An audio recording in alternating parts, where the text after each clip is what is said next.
जिन्होंने राम का विरोध किया वो सब सत्ता से बाहर हैं। जिन्होंने राम की भक्ति का संकल्प लिया आज वो सत्ता में हैं। देश उनके नेतृत्व में दिन दुगनी रात चौगनी तरक्की करेगा। बदले बदले से अंदाज नजर आते हैं साहब के। जी हाँ, ये वही आरएसएस के नेता इंद्रेश कुमार हैं जिन्होंने बीजेपी को अहंकारी कह डाला था, लेकिन अब साहब के अंदाज बदले बदले नजर आ रहे हैं। आरएसएस नेता इंद्रेश कुमार की ओर से लोकसभा चुनाव को लेकर दिए गए बयान की चर्चा खूब हो रही है। हालांकि उन्होंने अपने बयान पर सफाई दी है।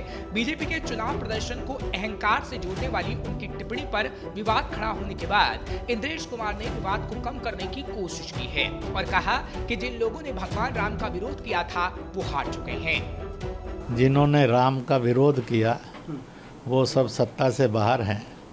जिन्होंने राम की भक्ति का संकल्प लिया आज वो सत्ता में हैं और तीसरी बार की सरकार श्री नरेंद्र मोदी के नेतृत्व में बन गई है। देश उनके नेतृत्व में दिन दुगनी रात चौगनी तरक्की करेगा। यह विश्वास जन जन में जागृत हुआ है और ये विश्वास फले फूले इसकी शुभकामना करते हैं। इतना ही नहीं, इंद्रेश कुमार ने कहा देश का वातावरण इस समय बहुत स्पष्ट है। जिन्होंने राम का विरोध किया वो सत्ता से बाहर हैं। जिन्होंने राम की भक्ति का संकल्प लिया आज वो सत्ता में हैं और तीसरी बार सरकार नरेंद्र मोदी के नेतृत्व में बन गई है। हमें उम्मीद है कि उनके नेतृत्व में देश विकास करेगा और ये विश्वास हमेशा कायम रहेगा। साथ ही उन्होंने राहुल गांधी पर भी निशाना साधा।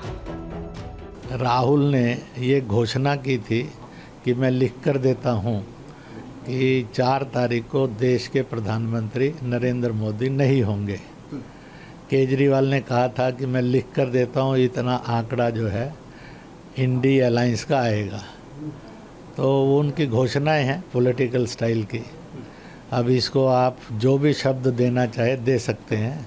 मेरा इतना ही कहना है कि देश अब आगे बढ़ चुका है इससे और वह अपनी नई मंजिल और नए आयाम को और नए नेतृत्व के साथ देखना चाहता है और भगवान ने यह श्री नरेंद्र मोदी बीजेपी एनडीए को सुअवसर दिया है कि वह इस देश को तेज गति से आगे बढ़ाएं।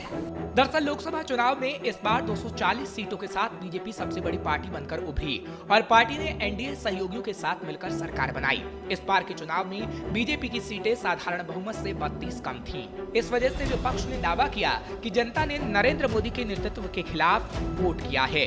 प्रधानमंत्री नरेंद्र मोदी के राष्ट्रीय राजनीति में आने के बाद पहली बार बीजेपी लोकसभा में बहुमत के लिए अपनी सहयोगियों पर निर्भर नजर आई। इंद्रेश कुमार ने पार्टी के खराब प्रदर्शन को अहंकार से जोड़ने का काम किया था, जिसके बाद राजनीतिक बवाल शुरू हो गया था। लेकिन जब आरएसएस ने उनके बयान से पल्ला झाड़ लिया और उनकी टिप्पणी को निजी बयान बता दिया तो संघ के नेता के सुर बदले बदले नजर आए। अब वो बीजेपी की तारीफ करते हुए नजर आ रहे हैं। दरअसल इंद्रेश कुमार ने पहले कहा था कि जो पार्टी राम की पूजा करती थी वे अहंकारी हो चुकी थी। ऐसे में वे इस बार के लोकसभा चुनाव में सबसे बड़ी पार्टी बनकर उभरी तो, लेकिन जो अकेले पूर्ण बहुमत लाना चाहिए था ऐसा नहीं कर सकी। उसे भगवान राम ने अहंकार की वजह से रोक दिया। अपने इस बयान में हालांकि आरएसएस नेता ने किसी पार्टी का नाम नहीं लिया था, लेकिन उनके बयान के बाद काफी बवाल मचा और फिर उनके इस बयान पर कांग्रेस ने भी बीजेपी और आरएसएस को आड़े हाथों लिया था और कहा था कि बीजेपी की तरफ से जब से कहा गया है कि उन्हें संघ की जरूरत नहीं है तभी से आरएसएस के लोग बौखलाए हुए हैं और अहंकार की बात कर रहे हैं। जब तक वो बीजेपी के साथ थे तब तक ये बातें आखिर क्यों नहीं की गई? कांग्रेस नेता सुरेंद्र राजपूत ने बीजेपी और आरएसएस दोनों को अहंकारी बताया और इंद्रेश कुमार पर भी जमकर निशाना साधा। इंद्रेश कुमार जी, अहंकार ना नरेंद्र मोदी जी का रहा, ना भाजपा का रहा, ना ही आरएसएस का रहेगा और ना ही आपका रहेगा। हिंदू मुसलमान आप हमेशा करते रहे। आपने कभी देश की एकता अखंडता की बात नहीं की। आपने कभी सांप्रदायिक सद्भाव की बात नहीं की। आप सांप्रदायिक विभेद की बात करते हैं। देश में महंगाई पर आप कभी नहीं बोले।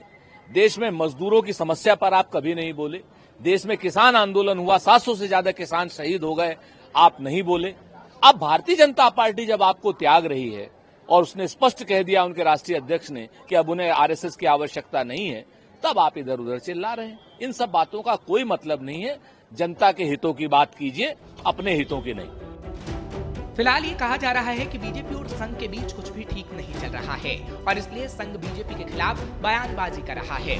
फिलहाल ऐसा है या नहीं ये तो बीजेपी और आरएसएस ही जाने, क्योंकि कुछ बातों से इसके सिर्फ कयास ही लगाए जा सकते हैं। लेकिन इंद्रेश कुमार ने अब यू टर्न ले लिया है, जिससे जग जाहिर है कि कुछ तो बीजेपी और आरएसएस के बीच जरूर चल रहा है, जिस पर लीपापोती करने की कोशिश की जा रही है।